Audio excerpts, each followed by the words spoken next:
Andre Ward defeats Sullivan Barrera on a 12-round unanimous decision.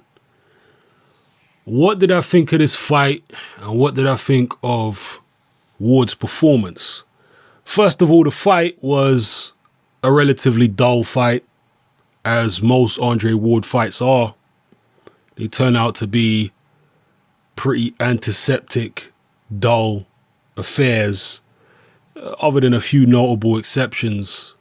The main one that comes to mind is the Chad Dawson fight, which was actually fairly entertaining, particularly by Andre Ward standards. So it was a dull fight. In terms of the performance, Ward definitely wasn't as dominant. Even though he won the majority of the rounds, I didn't feel that he was as physically dominant in this fight as he was, or as he has been in most of his previous fights, particularly at super middleweight. He didn't seem as physically in control. Even though the rounds were still going in the bank as usual, didn't seem as physically in control to me. Now, some people are speculating that that could be down to ring rust.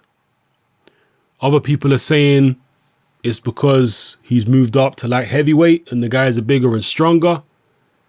And other people are saying maybe it's just Barrera. Maybe he had certain abilities which were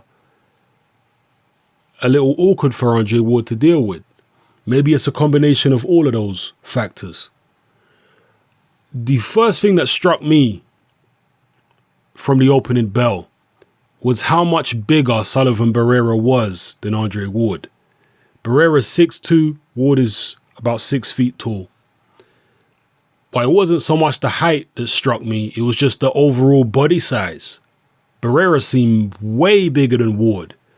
The width of his shoulders, his chest, his legs, even his head, his arms, everything about him just seemed bigger than Andre Ward, much bigger.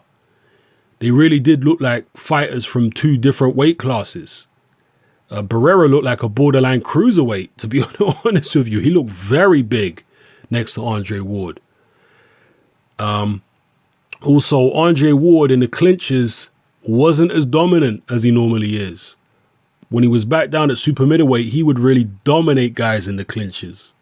When he was in those clinches with Mikkel Kessler and Alan Green and Carl Froch, he was very much the boss. If you remember the Carl Froch fight, Froch just couldn't handle Ward in the clinches. He was constantly getting pushed back to the ropes and Ward was getting off shots. Here against Sullivan Barrera, Ward definitely found it more difficult to push Barrera back and handle him in the clinches. Definitely. Just because of the physical size of Barrera. A much bigger human being than Ward is used to fighting. So there was a little bit of an issue there, I felt. He couldn't dominate the guy on the inside and bully the guy on the inside as easily as he could when he was fighting at super middleweight. To be fair though, Barrera, because this fight is supposed to be a fight on the road to facing Sergey Kovalev later on in the year. They're talking about November time. But to be fair, Sullivan Barrera is definitely bigger than Sergey Kovalev. No question about it. He's definitely a bigger physical specimen. Not just taller, but just bigger all round. I don't think the size difference between Ward and Kovalev is going to be anywhere near as pronounced as it was between Ward and Barrera.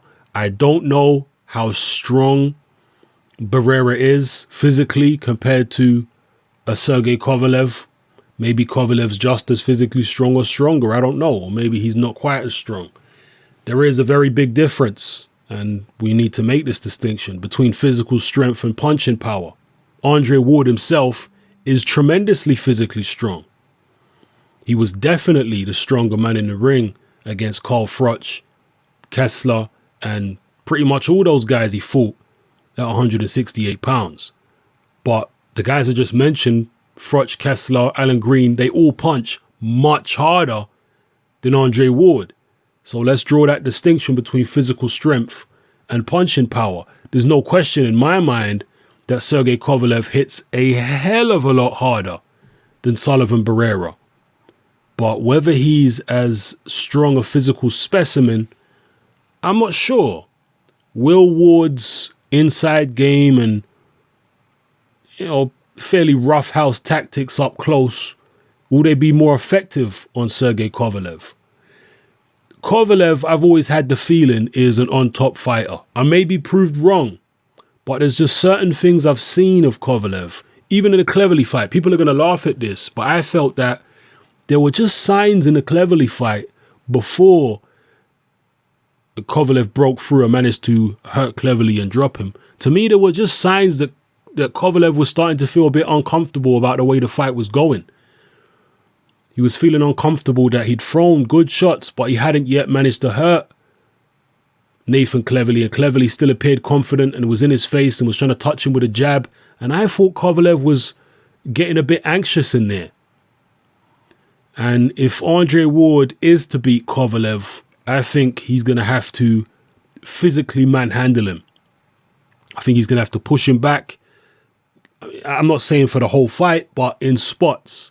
I think he's going to have to assert his dominance on Sergey Kovalev physically. I don't see Andre Ward winning the fight strictly by boxing Sergey Kovalev. Again, I could be wrong, but I'm just telling you how I perceive it.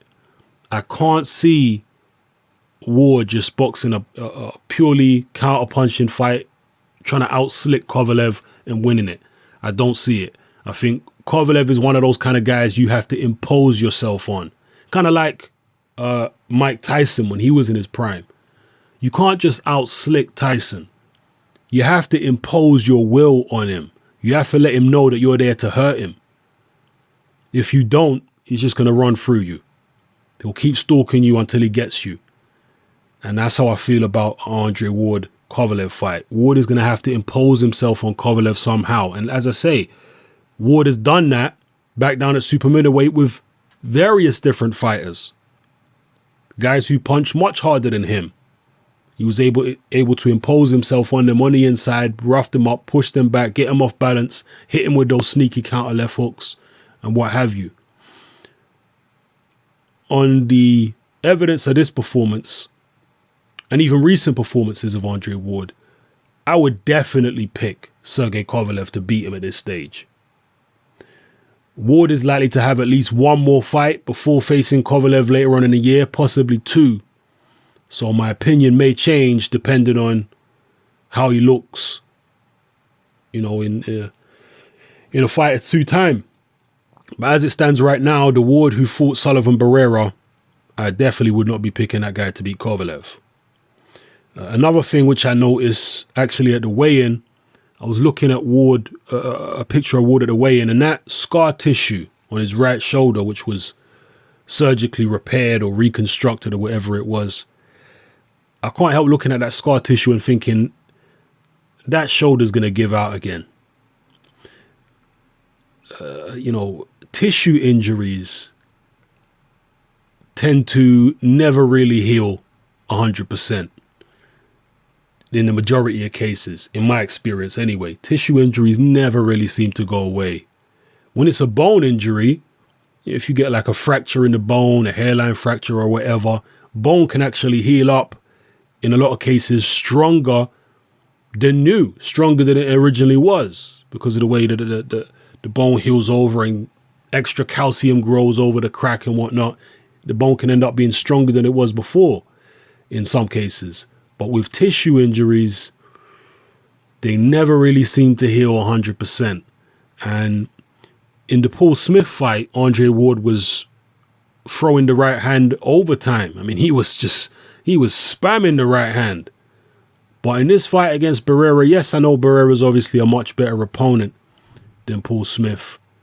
But I don't know, I can't help feeling that Ward either felt a twinge in his right shoulder or just wasn't confident enough to let it go that much. I don't know what it was. But savvy opponents are going to look at that shoulder and target it. And believe you me, Kovalev is a savvy opponent. So anyway, those are my thoughts on the fight and Ward's career prospects going forward. Let me know how you felt about it in the comment section below. What do you feel about his performance? It's your boy Hatman, I'm out.